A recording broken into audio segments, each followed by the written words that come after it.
And it's been, what do you say, about 40 years? Yes, it probably has. Yes, it has. You sound surprised. God, don't put it like that. Sounds gruesome. I do. So it went quickly.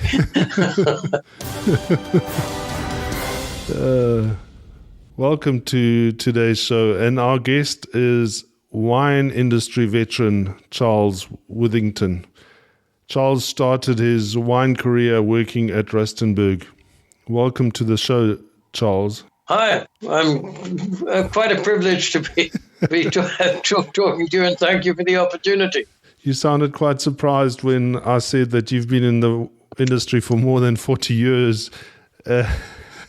Doesn't it feel like 40 years? It doesn't actually. I think the industry is pretty tough at the moment, and I think there's some not so comfortable things just general. But I mean, the industry generally has a remarkable bunch of people one interacts with, and I talk about worldwide, and it's different. There's a lot of I think synergies and mutual understandings and all the rest. We don't sort of fight each other at the coalface and things like that, which is great. And I think that's what makes it generally people enjoy being in the wine industry. Yeah. So my background is the beer industry, and the world of beer, although it's closely related because it's also alcohol and we have the same customers, is a completely different world to the world of wine. So it will be very interesting for me to hear how the world of wine works, and especially those big wine estates in the Cape, and how you send your wine all over the world. And I think the biggest thing for us is always that you only harvest once a year, whereas a brewery or a distillery can work every single day of the year, so people can just make as much as they can sell, whereas you can only make what you can, I guess. I think the difference with wine, which you've just made you reflect on, you being in beer and all the rest. The difference with wine, I think, in fact, is that wine is generally a shared drink. And obviously the tie-in with food and wine, but very often you're opening a bottle of wine, and it's a different drink to an individual drink, be it a beer, be it a brandy or something else. And I think also the way one does business, there's also more of that sort of understanding of a sort of togetherness. And I don't know. That is what the wine industry has. Okay. And what was your role at Rustenburg, and how did you end up there? I ended up weirdly there through knowing the farm through a connection. I started off, funny enough, as assistant winemaker at Etienne Lariche, but then more and more there was a bent to move on to the business and the marketing side. And we worked there together for 20 years. It was a great experience, not only in just the ethos that the Barlows had of producing a fine product. I think the links they already had in the market. Reg Nicholson had been producing wine for 20 years before that. In fact, Rustenburg was probably the longest continual wine producing estate. Had been doing close on 100 years in the 1970s. And so it was well linked overseas. But remember also, in that time, we're in a time of sanctions. And so there weren't those great overseas links, but we had them. And in fact, the first visit of the Masters of Wine from England, and I stand corrected, I think it was 1976, they came to Rustenburg. And that was an amazing bunch of people. And that was hugely important for one's journey through the industry. Yeah, it sounds super fascinating, and one forgets those days of isolation and not being allowed to do business overseas. So the market for your wines in those days, was that typically the UK, or where did you export your wines to? Overseas was not big in any form. Okay. And speaking for Rustenburg, the agency, we had an agency with Avery's, very well-known wine merchant in Bristol. And literally Avery's at some stage in the bad days was getting hate mail for stocking South African wines. So most of the sellers work was through cellar door. And that was again relatively small, but it was the pioneers of the wine route. And funny enough, Rustenburg wasn't on the wine route, but it was, I think it was Frans Milan and Neil Joubert from Spear and Sput Sperling who really got wine going in terms of the public drinking and exploring wine. Yeah, for me, that was certainly one of the first wine estates I ever visited in the I think it was late 80s when I was a student. We did our first trip to the winelands and we ended up with Spuds. I guess because we could speak German, he took interest in us and we drank all his noble late harvest because we didn't know any better.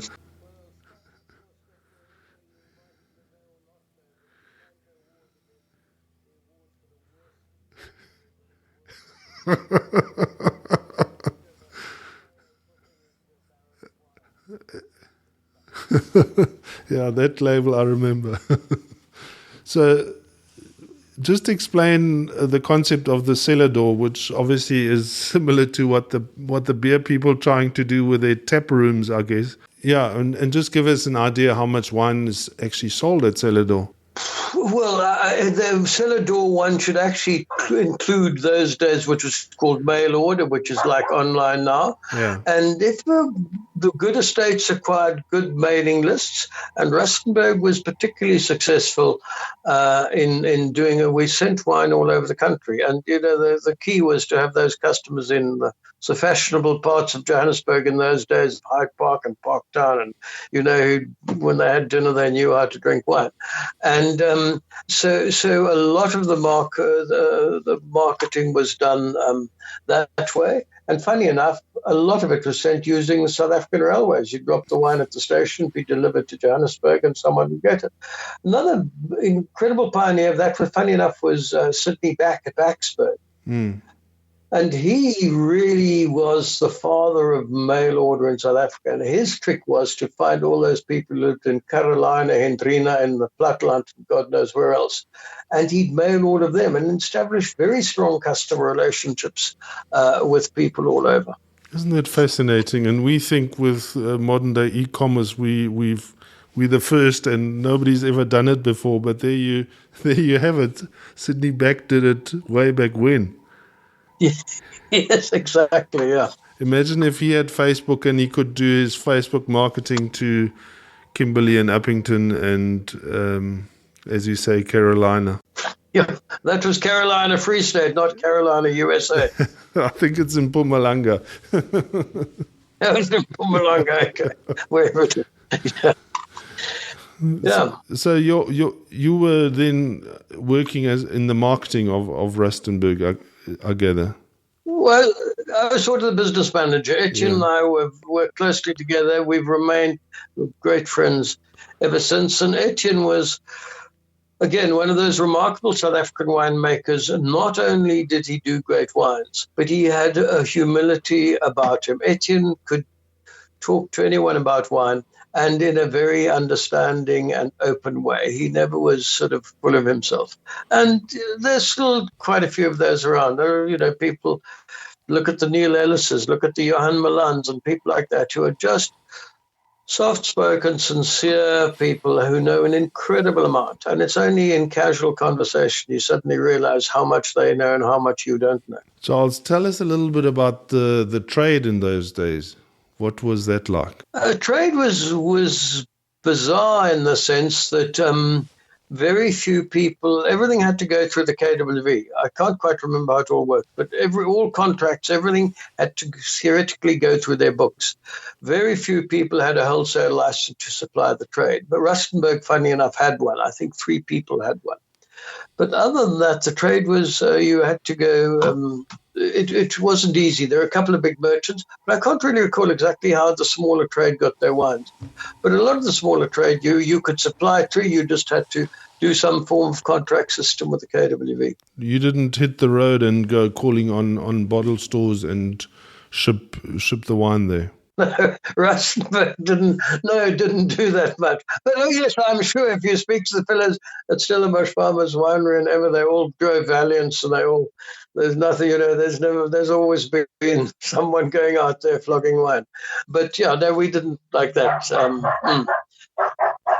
But I'm trying to work out that when the legislation changed and the trade opened up, and of course that was the advent of, I think, the legendary, probably for a time, Benny Goldberg in Johannesburg was a legend. That was the first big ever retail store you had, and it had an incredible range of wines. In fact, Michael Fridgen worked for them at one stage. Okay. He worked for Benny. So bear with me. So can you tell us how the wine actually ended up in the bottle stores in Joburg? Was it through SFW? No, we didn't go. Rustenburg didn't go through a wholesale. Most of all the farmers, whatever they sent up to their bottle stores in Johannesburg, they railed up. You could supply direct, but there was a funny contractual system supplying to the trade. Okay. But you dispatched everything by rail. You whether if it's 100 cases, just took it to the station, chucked it on the train, so that it was all direct trade. And then, of course, there were some major wholesalers in Johannesburg. Wholesale was quite big, and Johannesburg was very much the market. I mean, the other interesting part of the market was the Portuguese market. Yes. A lot of Portuguese wines were being sold in Johannesburg then, and some big wholesalers. Wholesalers were big; they don't hardly exist anymore. Yeah, it is. I mean, it's hard to imagine that the railway worked. Yeah, everything. Fresh oysters would come up fresh from Knysna. They'd put them on the passenger train, and you'd get them in Stellenbosch. They'd wrap them in seaweed. And I mean, the Karoo farmers would put their children on the train. They just wouldn't use the goods train. They'd put their children on the train and send them to school. I mean, I think we have to move on to a younger generation of discussion on this. But, yeah, they were incredibly functional. Nothing was ever stolen. And occasionally there'd be a breakage, but it was brilliant. It's brilliant. Yeah. And I wish we could get back to that. Yeah. So, Charles, let's get back to your story. So I went to I did 20 years at Rustenburg. Then Betty and I left more or less the same time. I'd been approached by Backspoke, and that was in the last few years of Sydney back before he died. And so I went and spent 5 years at Backspoke, which was a very interesting run. It was very different to Rustenburg, highly successful, did some remarkably good wines. Exported a lot, and of course that is when exports really started opening up around 2000. Okay. And that was a very interesting time because everyone wanted South African wine, it was easy to sell wine, and there was a lot of interest.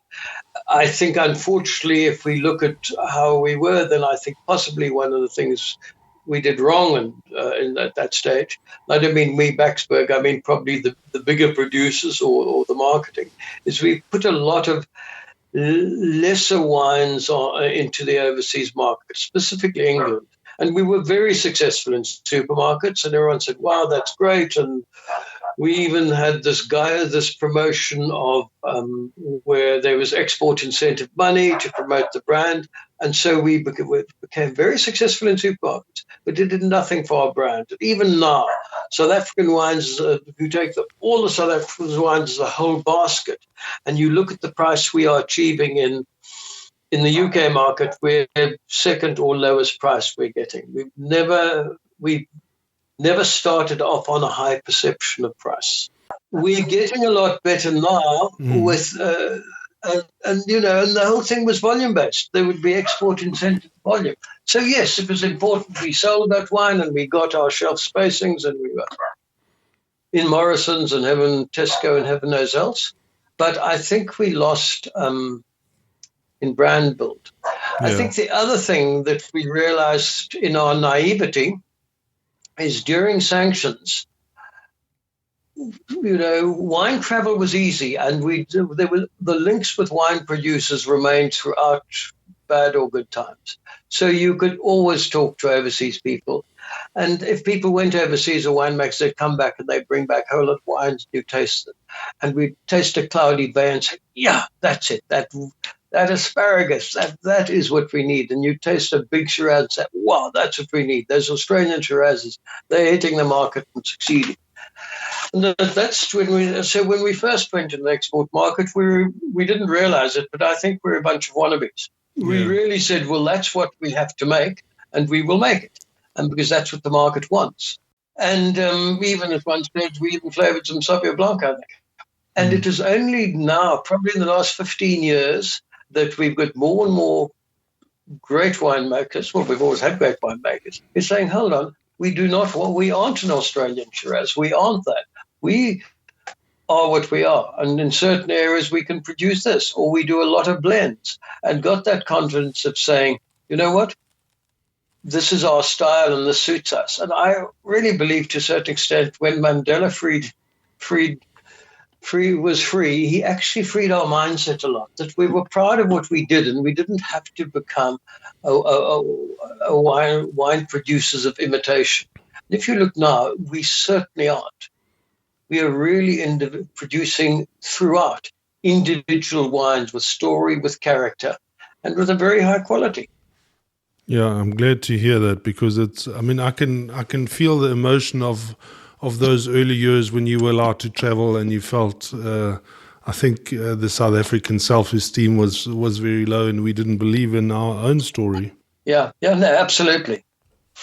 So Backspoke was 5 or 6, and that was good. It was interesting. At that stage, funny enough, Celador was still at its peak. The Fenta trailers would be the leading sellers on the wine route segments of Backspoke. I don't know.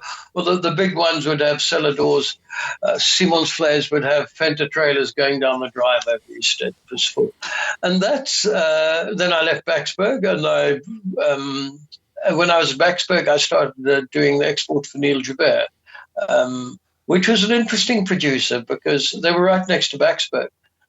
And they've always produced great wines, no flash, nothing, just good, solid, down-to-work, fourth-generation vineyard people. They're very much vineyard people. And their link into Europe came, funny enough, by Backspoke or by the KWV, who were looking for an estate sizable enough to produce some volumes for the UK market. And remember, the KWV, under a company called Edward Cavendish, had an established UK market. And so since then, I still do the export for Neil Joubert. That's one of my main core things in what I do. Okay. And they grew into that market as from newcomers in the new generation. And so that's been a success story of their journey into England and then into Europe. What does that role involve? Literally, that's, I wouldn't say brand creation. You have your brand, but it's literally growing those markets in whatever segment, be it supermarket, be it on consumption, be it off consumption. And again, working very closely with your importers. And probably, I think, in that, you also realize in that role, you actually know why the good Lord gave you 2 ears and 1 mouth. Yeah. Because you're really going to listen to what they need and try and make it happen. That doesn't mean you're going to make a pineapple wine because they want one, but in the difference way they want things done, they want this done, and you realize the high degree of just sophisticated logistics, just sophisticated you have to do things. You're in the real world now. There's no sort of markerplan met bloederat. And these importers typically, do they do a lot of different, represent a lot of different farms or countries? Importers, it's fascinating to see what importers were. They vary considerably. From the top end, where they really have select South African estates, but select wineries from all over the world. And those are your real sort of top end importers. Then you will get some specialist importers who will focus more on certain countries, or whatever they might be, and be very efficient in certain segments. I mean, one of the biggest importers in the older days, a fellow called Simon Halliday, had a company in England called Raisin Social, and he was brilliant on supermarkets, from the Tesco's, Asda's, and heaven knows what else. Right now, I think they're still going, but that's changed completely. So it really depends of the product you have and who sees and the market you hope you can go to or want to go to. Yeah, it's a specialist at all levels. Okay. There's nothing casual about it. Yeah, so you match up the type of importer with the type of product that you're trying to sell. And if you translate that right up to today, I can guarantee you most good English importers are probably getting at least 1 or 2 queries a week from a South African producer looking for a place in the market. Yeah. I mean, I don't know how many people we have trying to export, probably 400. And it's not easy to find a good import. It's not easy to find an importer. Yeah. And when did the export to countries in the East, like China, and that start? China, I first went to China, I was looking at probably about 12 years ago when China first opened up. And it was good. I think people did well then. This was with Neil Joubert. We sold good wines, good pricing. China was great. And then I consulted for someone exporting to China with other things as well, which Neil Joubert was part of that portfolio. And people did very well in China. I'm not a China exporter. I'm, funny enough, just doing a shipment now for Neil Joubert, a small one of top-end wine. But generally, I would say the Chinese market has changed dramatically. It's tapered off dramatically. If all you have to do is look at the export figures, which you'll get from Vinpro, and see where China is now on the scale where it was 5 years ago and where it was 10 years ago. It's lower in price, very much commodity, other than absolute key top-end brands. There is, though, a glimmer hope of China now, because China has just given Australia a bloody nose. Yeah. And that does give us hope. And when did the local trade change from being controlled, I guess, by KWV and those guys to being able to service the markets locally or directly? Oh, that was yonks ago. I mean, we're probably talking 30 years ago. Yeah. Yonks, that changed out, and then the market just changed. And, I think we all know the small specialist or the small retailer, small little so-called bottle store you had in, Berea Road, Durban or wherever, he's gone to all intents and purposes. It's through supermarkets and it's through multiples. Tops at Spa being by far and away the most successful of the whole lot. So the little wine retail and specialist wine shop has a hammering, but that's the Darling Wine Shop's different in a bit of a way because we've literally area focused and product focused. But your specialist wine shops are challenging. The Norman Goodfellows in life will always do well. They've been there long enough. They're astute. They have good products. Yeah. In the speciality areas or in the tourism areas, I think the speciality wine stores still work, like Hermanus and Darling. Yes, well, Hermanus, you mentioned Hermanus. It has, I've just forgotten its name, a brilliant place down in Hermanus, the bottom of the Wine Village. Wine Village, yeah, they're brilliant. They have an incredible range of wines.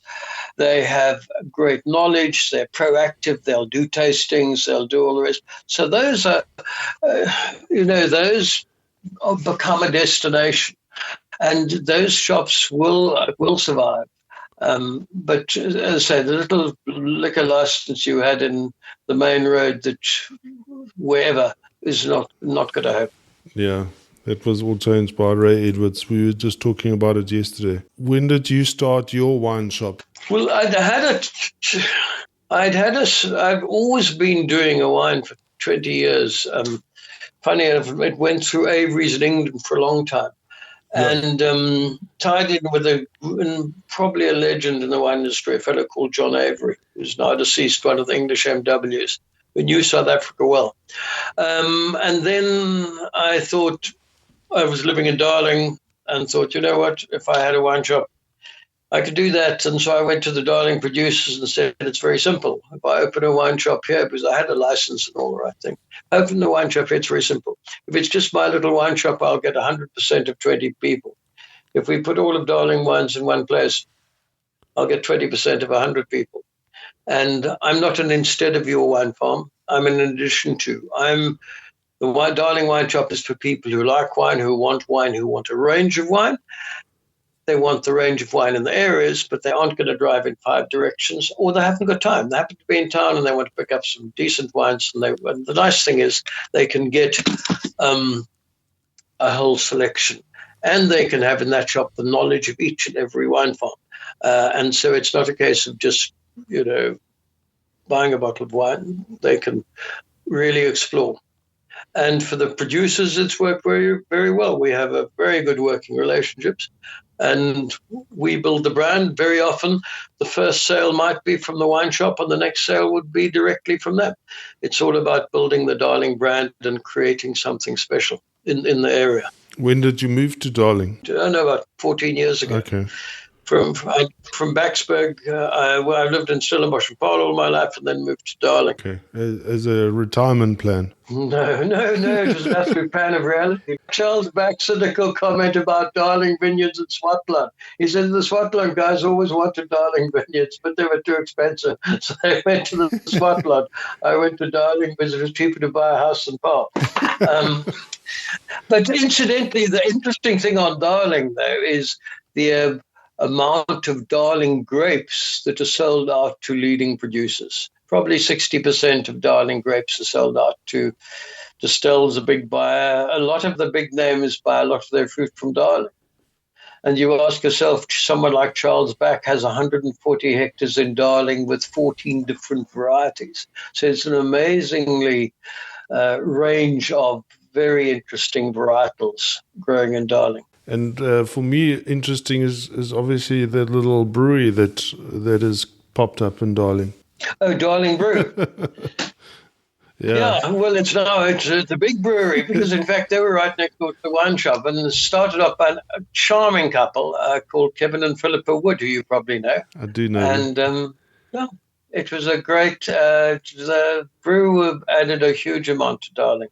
Yeah, But you know more about beer than me. I think if the wine industry is challenging, the beer is pretty challenging too. It is challenging, but it also brings people to the town, I guess. That is we're finding interesting. When there are events or when the flowers are coming out now, it'll be good for us. It really will. But otherwise, it's much quieter because people aren't traveling. Yeah. Let's talk a little bit about your own brands, and in particular the concept of a voorkamer. I see that you call your brandy a voorkamer brandy. Where does that concept come from? Or what does that word mean? Okay, we'll do my brands, which are very small, but they all have a story. And okay. I think we must do, and I'll tell you about voorkamer, but we must do brandy. Cape Brandy is a separate discussion. That's an amazing product, an amazing... there's a whole lot of very interesting stuff there. Okay, in a nutshell, I have for years when John Avery was alive and I exported to England, I did simply a Withington Shiraz Cabernet.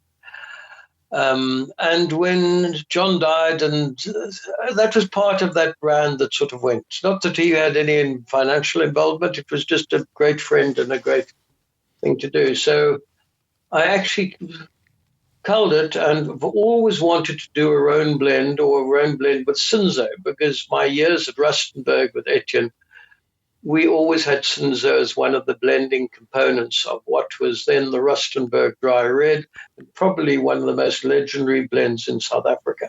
Yeah. And so I created this Rhone blend and then thought, what do I call it? And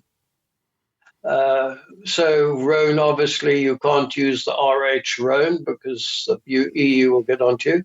So I used Rhone, the phonetic word Rhone, and Rhone, for those who know about horses, a Rhone is a particular horse with particular markings. Yeah. It doesn't change color. And so that made sense. So I did Rhone, and that's why. And then I just had a normal label. And I was working with a very interesting lady who did the design, and she said, well, I've got something that's totally different because you're talking about horse. Why don't we do this? And I don't know if you've seen the Rhone Ranger label. It's very unusual. It's a striking image of a man and a horse. And in fact, was run up to Best Label Award in South Africa 5 years ago. And so it's gone down well, that wine. People love the imagery, both locally and internationally, and the story, and this lovely blend of Cinsault and Grenache. It's soft wine, but yet it's got a lots of flavor to it. But I mean, that sounds all big deal. But if I do 2,000 cases of Rhone Ranger, that's the size of the brand. It's not big at all. Okay. Then the other one I do is the Malbec. Malbec is an interesting saga in South Africa. It is less than 0.5% of all plantings in South Africa. And there is 7 hectares of it planted in Darling on a farm called Oranjefontein, belonging to a very good wine farmer, a fellow called Andre Kirsten. And that is the basis of the Malbec. It is weird in the sense that in England, or in London specifically, Malbec has been the fastest growing wine in on-consumption for 3 years in a row. And literally, Jane McQuitty in the Sunday Times earlier last year wrote that it's kicking dust in Cabernet now. All comes from, that is Argentinian Malbec. 77% of the world's Malbec now comes out of Argentina. They have really captured it, making great Malbecs.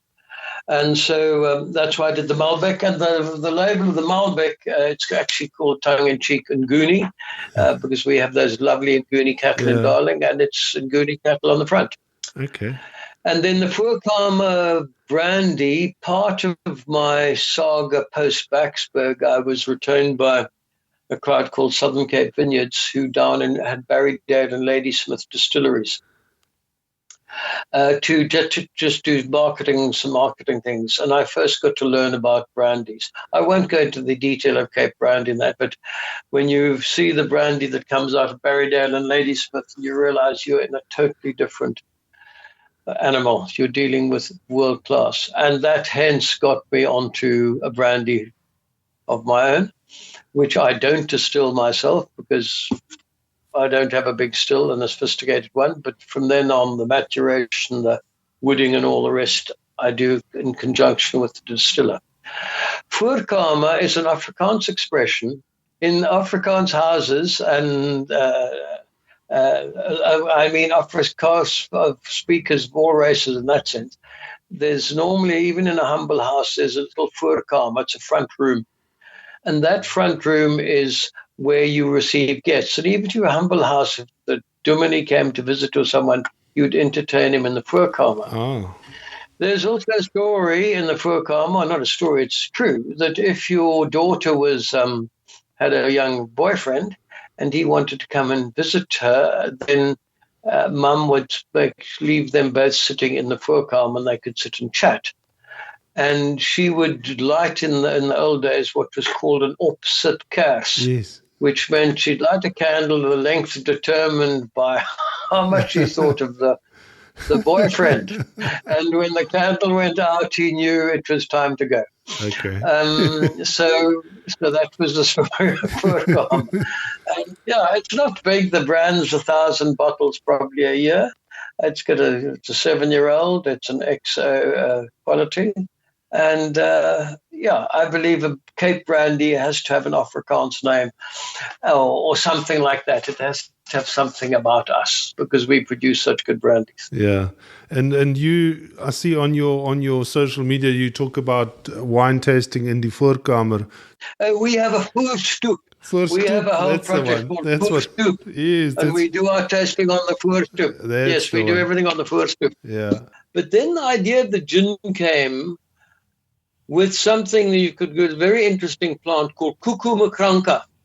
K-U-K-U, kakamakranka. And kakamakranka is legendary in this part of the world as well. The old folk believed in it, that it was medicinal, it would it fixed everything. If you were bald, you had kakamakranka. If you had excess hair growth, you had kakamakranka. If you were constipated, you had it. If you had diarrhea, you had it. You did it. But it's and they used to put it in their cupboards. In the little house, they'd put a kakamakranka plant. There'd be a lovely smell in your cupboard. But anyway, and so no one tells you where it is. It's like sort of looking for mushrooms. No one tells you where they are. You've got to find them. And concentrated, it isn't particularly nice taste. It's unless you feel you need medicine. But if you do a subtle infusion of kakamakranka, there's just something magical about it, whether it's psychological, but and it's so much part of this place. And so we just wanted a gin that had the subtle kakamakranka backing to it. But we also realize that people are far more versatile and adventurous than they were 10 years ago. Give them a nice base gin and they'll think of all sorts of things to put in it or to add, from a gooseberry to a raspberry to a bit of cucumber to whatever, and felt that there was a place for that. And so that's where Darlington is. But it's not big, 2,000 bottles a year, the brand, 3,000 bottles. Charles, tell me, how is your online or your e-commerce business working? I see you quite active promoting your products. E-commerce is interesting. After the first lockdown, it was great. Not here before it. Yes, but we didn't know about the first lockdown. And after the first one, it was great. After the second one, a lot of orders. People really piled into it. Now that's calmed down quite a lot. I think people will, and there's a lot, it's no secret, we all know there's a lot of wine around. I think a lot of people are taking advantage and ducking into the NBS, the nearest bottle store, where there's a big stack of something going at half price. And so I think there's a lot of that lessening. But the core people maintain, and that is growing. So if you went from a base of 10 and you moved your base after lockdown to 50, we're now down at 20 or 25. Let's put it that way, if you can imagine it. And those are people who we like to believe we give a very quick service, very much a personal service. You aren't buying from some random dude online. We'll interact with you if you want to know something. We'll speak to you. It's a personal service just delivered to you. And the other nice thing is people can really explore Darling wines. And so, in other words, if you buy 12 wines, there could be 12 different bottles. You don't have to pay per minimum of 6 or whatever. You can mix and match as you wish. So in that end, people are finding exciting because they can explore. Okay. And I think right now we need a bit of excitement. We do. And we need, I think you're right about the NBS. Everybody's ducking and looking for specials. There's not much money around. But certainly I think that Darling is well situated as a destination and people will continue to travel there. And I really hope that your little town gets very busy soon again. Thank you. We certainly need those feet come spring. Yeah. Charles, I think what we need to do is then just make another little time and we talk a little bit about Cape Brandy and how you got involved with it and what that is all about. Brilliant. I'd like to do that. Be very interesting. Yeah. Thank you. You obviously have been around the block, maybe not so many times, but have a depth of knowledge in the industry and the broad industry, especially if you've done beer. And that's always great, talking to someone who understands the type of market, the type of product, and most of all, the type of challenges. And so I appreciate being able to talk to you. Thank you, Charles. And we'll catch up soon again. Go well. Okay. Cheers for now.